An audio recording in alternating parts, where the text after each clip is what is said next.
Welcome to core Java series. पिछले video में हमने कंट्रोल स्टेटमेंट की बात की थी, जिसमें हमने इफ़ कंडीशन कैसे यूज़ करते हैं उसको देखा था। अब इसमें हम लोग लूपिंग की बात करते हैं। तो लूपिंग की बात करने से पहले हमें ये समझते हैं कि हमने कोई भी स्टेटमेंट ये सब लिखना सीख लिया। अब हमें मान लीजिए कि एक ऐसी रिक्वायरमेंट दी जाती है कि जिसमें हमारा जो स्टेटमेंट है वो रिपीट हो रहा है। तो रिपीट हो जब हो रहा होगा तो उसको हमें बार बार लिखना पड़ेगा। जैसे ये एक 1 है, 2 है, 3 है, 4 है, इस तरीके से हमें लिखना है। तो इसमें जो है रिपीटिशन अगर कोई भी चीज़ का हो रहा हो तो वहाँ पर फिर हमें लूप की ज़रूरत पड़ती है। तो उसके लिए हम दो लूप यूज़ कर सकते हैं, फॉर लूप और वाइल लूप। वाइल में भी डू वाइल होता है, फॉर में भी और चीज़ें हैं, एडवांस फॉर लूप है, लेकिन अभी हम लोग बेसिक ही समझते हैं। तो मान लीजिए कि एक रमेश है, कोई रमेश को एक रिक्वायरमेंट दी गई कि आप जो है एक से लेके मतलब जो एक रिक्वायरमेंट दी गई है कि 2 नंबर जो है 2 का टेबल प्रिंट कराओ, टेबल का कोड लिखो। तो वो किस तरीके से लिख सकता है? एक तो या तो वो पूरा टेबल ऐसे ही लिख डाले, पूरा हार्ड कोडेड लिख दे कि पहले 2 लिख दे, 4 लिख दे, फिर 6 लिख दे ऐसे। या फिर इसको ये काम कर सकता है कि एक लॉजिक लगा करके कर सकता है काम। तो लूप में यही होता है कि जो भी हमें स्टेटमेंट होता है, हमारे स्टेटमेंट मान लीजिए ये स्टेटमेंट है, ये है, ये है, तो ये स्टेटमेंट को हमें जो है बार बार मान लीजिए कि ये 100 लाइन लिखनी हो तो हम 100 लाइन लिखेंगे। 1000 लाइन लिखनी हो तो क्या करेंगे? 1000 लाइन लिखेंगे। तो ये हमारा जो है वो मतलब ठीक नहीं है ऐसे।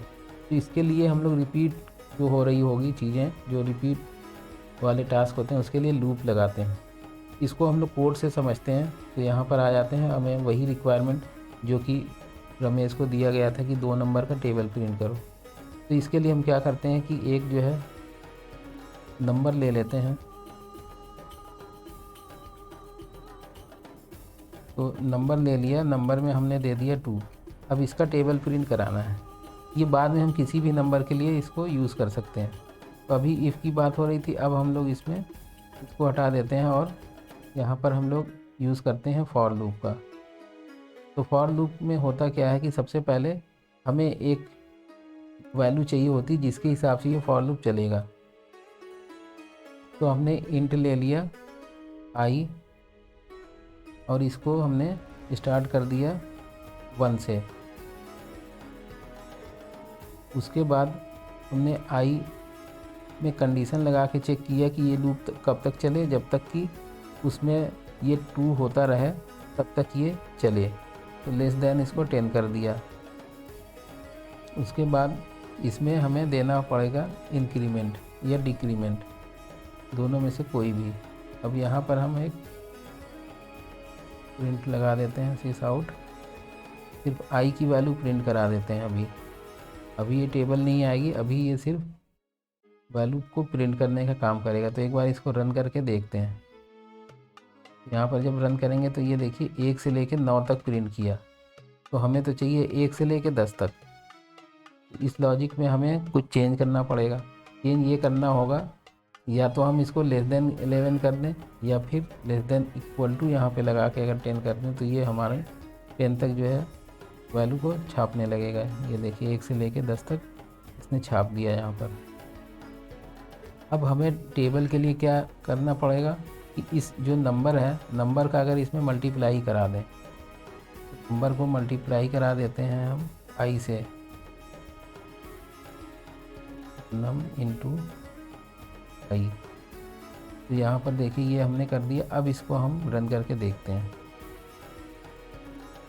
यहाँ पर देखिए ये 2 की जो टेबल है वो आ गई।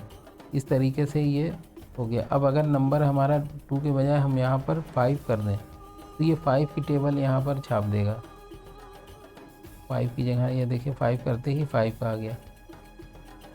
तो ये है हमारा लूपिंग। अब देखिए एक ही लाइन हमने ये सिस आउट की लिखी है और ये 10 बार रन हो रही है। तो ये वही है कि फॉर लूप से हमने ये कर दिया। तो इसको आप वाइल लूप से भी कर सकते हैं, डू वाइल से भी कर सकते हैं यही काम। तो एज़ पर रिक्वायरमेंट जैसी हमें ज़रूरत हो वैसा हम काम, वैसा लूप हम लोग यूज़ करते हैं। इस वीडियो में बस यही बताना था कि लूपिंग किस तरीके से यूज़ की जाती है। ये बेसिक बिगिनर के लिए, वैसे तो जो वीडियो देख रहा होगा उसको ये उम्मीद है कि उसको ये चीज़ें पहले से आती होगी। तो इस वीडियो में इतना ही। बाकी कोर जावा की सीरीज़ ऐसे ही चलती रहेगी। अगर आपने स्टार्टिंग का वीडियो नहीं देखा तो वो ज़रूर देखें। मिलते हैं फिर इसका नेक्स्ट पार्ट लेकर के नेक्स्ट वीडियो में। तब तक के लिए थैंक यू फॉर वॉचिंग।